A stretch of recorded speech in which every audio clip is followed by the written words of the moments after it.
Hello, everybody. My name is Ian Lamont. I am the author of Twitter in 30 Minutes, available from in30minutes.com. Today, I'm going to be showing you how to check your notifications on the latest version of Twitter for the desktop. So this is the desktop version of Twitter. They updated it in 2019. It may look a little bit different than what you're used to. They shifted everything over to the right. But anyways, here's how to check your notifications.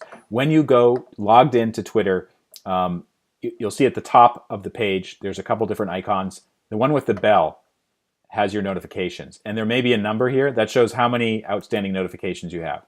So click on that, and it shows here are all the notifications I've had.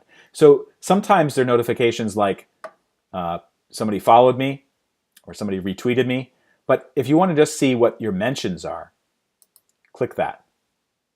And this will show you the people that have actually mentioned your account. This is the official In 30 Minutes Twitter account. So Jim here, he actually included at In 30 Minutes in the Twitter account.